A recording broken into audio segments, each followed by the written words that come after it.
जिला व्यवसायी सुरक्षा वाहिनी के तहत एक प्रेस वार्ता की गई है और इस नोटबंदी को लेकर क्या कुछ सब कहा गया है। क्योंकि जैसे ही कर्नाटक का चुनाव खत्म हुआ है वैसे ही नोटबंदी हुई है। और चलिए हमारे साथ जो है पूर्व मेयर आलोक अग्रवाल जी हैं, पहले इनसे ही जानने का प्रयास करेंगे नोटबंदी को लेकर ही।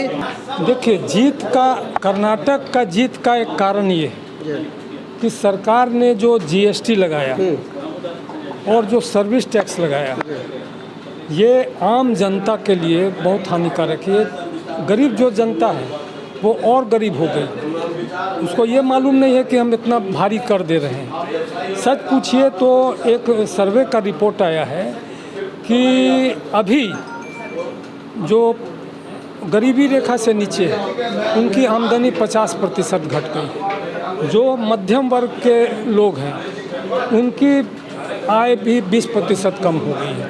जो अपर मीडियम क्लास के हैं उनकी आमदनी 10% बढ़ी है और जो पूंजीपति हैं, सामंतवादी हैं, उद्योगपति हैं, उनकी आमदनी 40% बढ़ी है। तो ये बहुत बड़ा अंतर आया है। और ये जीएसटी से क्या हुआ है कि सच पूछिए कि हर एक चीज़ पर जीएसटी लग गया है। और जीएसटी ठीक है, हम जीएसटी का विरोध नहीं करते हैं, लेकिन उसका कर का दर जो इतना ज़्यादा है उसके चपेट में आम जनता त्राही त्राही कर रही है। पेट्रोल का दाम देखिए, डीजल का दाम देखिए, गैस का दाम देखिए, जो उज्ज्वला आप गैस दिए थे उसका दाम भी बढ़ा दिया। हर एक चीज़ का दाम, हर एक खाने पीने का जिन्स, सब पर दाम काफ़ी बढ़ गया। दाम बढ़े, हम कहते हैं जीएसटी बढ़े, लेकिन उसका परसेंटेज कम होना चाहिए। आप कोई भी काम करते हैं सब पर सर्विस टैक्स है। बैंक में आप रुपया लेन देन करते हैं उस पर भी सर्विस टैक्स। आम जनता इससे त्राही त्राही कर रही है और ये इंस्पेक्टर राज को बढ़ावा दे रही है। इंस्पेक्टर राज को ख़त्म करने का प्रयास होना चाहिए, लेकिन ये इंस्पेक्टर राज को बढ़ावा दे रही है। आज हर एक व्यवसायी दबाव में है, कब उस पर गाज गिर जाए, कब वो सीबीआई के चक्कर में आ जाए, कब वो ईडी के चक्कर में आ जाए, कब उसको पुलिस धर करके जेल ले जाए, हर एक कोई दबाव में है। तो 2000 का जो नोट बंद हुआ है ये सच पूछिए तो ये अच्छा निर्णय नहीं है। 2000 का नोट तो देखिए ज़्यादातर आप देखिएगा कि बड़े बड़े उद्योगपति या बड़े बड़े पूंजीपति के पास है, आम जनता के पास नहीं है। और नोटबंदी 2000 का हुआ, सब जमा हो जाएगा आपको बैंक में, कोई के पास वो काला धन नहीं कहलाएगा, सब जमा हो जाएगा। लेकिन क्या होगा कि उसका खामियाजाना गरीब जनता को होगा। वो तो अपना सब चीज़ का जिन्स का दाम बढ़ा देंगे, उद्योग धंधे में जो उनका जो भी सामान बनाते हैं सब का दाम बढ़ा देंगे। किस पर भार पड़ेगा? गरीब जनता पर। इसीलिए हमारा यही कहना है कि ये नोटबंदी सही नहीं है। और हमको क्या लगता है कभी कभी कि कहीं ये राजनीतिक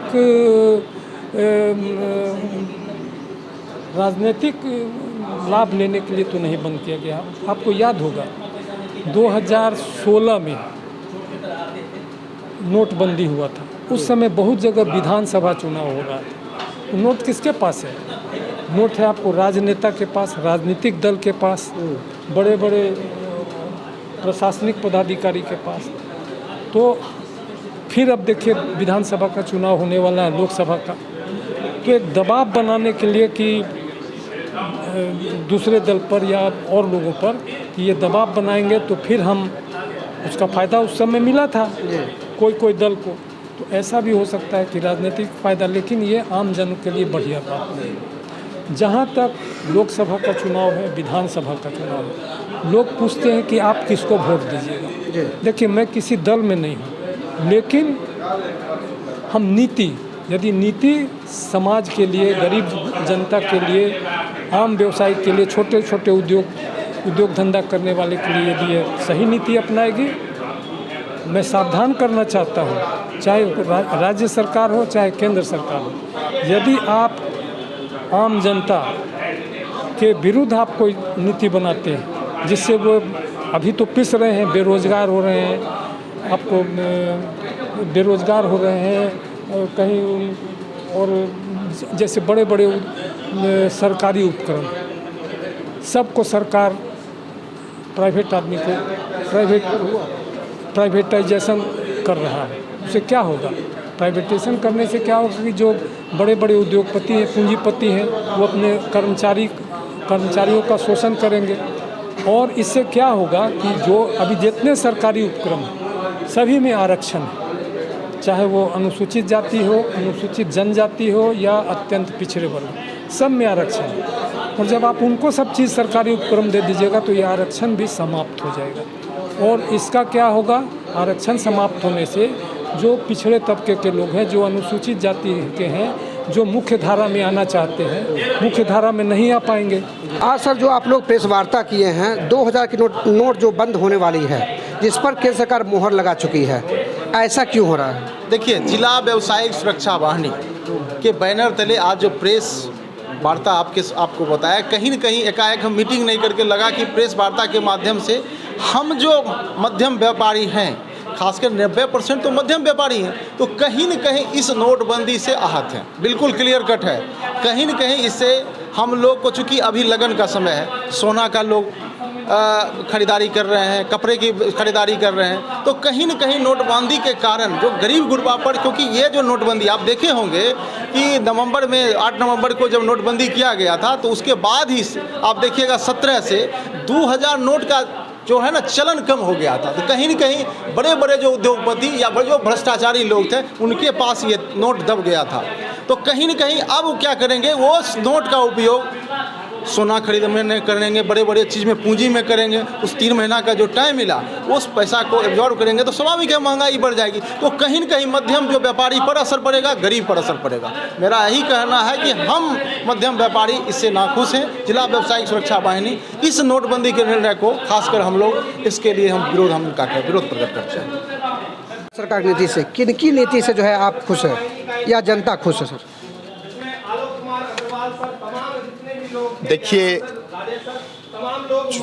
अभी तक के इतिहास में जो राजनीति और चुनाव का समीकरण पिछले 8-10 वर्षों में जो बदलाव आया है, इसमें हम लोग अभी सस्पेंस में हैं कि किसको सही किसको गलत कहें। हाँ, जिनकी नीति गंदी होगी, समाज और जनता उनसे दूर होगी। मैं भाजपा में काम करता हूं, भारतीय जनता पार्टी का समर्थन करता हूं, मगर हमारे सिस्टम में किन्हीं व्यक्ति की नीति खराब होगी तो उसके कारण भी खामियाजा हमारे संगठन को झेलना पड़ सकता है। तो इसका ध्यान रहे और अच्छा फैसला ले। बिहार सरकार तो कंप्लीट भ्रष्टाचार से लिप्त है। बिहार में कोई ऐसा स्थान नहीं है, कोई ऐसा ऑफिसर नहीं है जो बिना कुछ लिए कोई काम करवा रहा है। आज जितना टेंडर, जितना बिहार गवर्नमेंट का काम है, 40%, 30% तक इन लोगों का कमीशन चल रहा है, तभी तो काम हो रहा है। जो कमीशन नहीं दे रहा है उसके काम में अरंगा लगाया जा रहा है या उसे काम नहीं मिल रहा है। आज पढ़े लिखे बेरोजगार हम भी हैं और आप भी माइक थामे हुए हैं, इसी के मारे हुए हैं। नहीं तो हमें भी कहीं ना कहीं कुछ छोटा मोटा कांटेक्ट मिलता, आपको भी मिलता और हम लोग सब जीवन जीते। मगर ये ऑफिसर के चक्कर में हम समाज पे उंगली उठाने वाले में से हैं और आप समाज को उंगली उठवाने पे मजबूर करने वाले में से। आखिरी सवाल सर करेंगे, तब ये समझा जाए सर कि जहां हमारे बिहार के सीएम ये कहते नज़र आते हैं, ना हम बचाते हैं ना हम फंसाते हैं, इस पर क्या कहेंगे?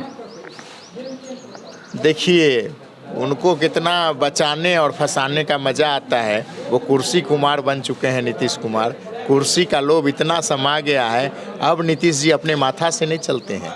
जितने ऑफिसर हैं पूरे बिहार के, उनके हिसाब से उनके स्क्रिप्ट पे चलते हैं, उससे ज़्यादा कुछ नहीं करते हैं। वो अब रेस्ट फरमा रहे हैं और जो जहाँ से जितना उनको कहा जा रहा है उतना रोल कर रहे हैं समाज के बीच में। जहाँ ऑफिसर से लगता है कि हमारा सिस्टम का कुछ पोल खुल रहा है या कुछ ज़्यादा गड़बड़ होने वाला है, वहाँ इनका प्रेजेंटेशन खड़ा करवा के इनसे डायलॉग बकवाया जाता है। नीतीश कुमार सिर्फ अब कठपुतली रह चुके हैं, वो किसी तरह का नीति के लायक लोग हैं ही नहीं। 2024 को चुनाव को लेकर क्या कुछ कहेंगे? क्योंकि एक तरफ जहां कर्नाटक में बीजेपी की हार हो गई है, जिसको लेकर महागठबंधन के जो भी तमाम दल है जी, वो ये कहते नज़र आ रहे हैं ये तो नमूना था, फिल्म अभी बाकी है। देखिए 2019 में भी दो राज हमारे थे, उसके बावजूद भी हमारी जीत इतने डंके की चोट पे हुई है।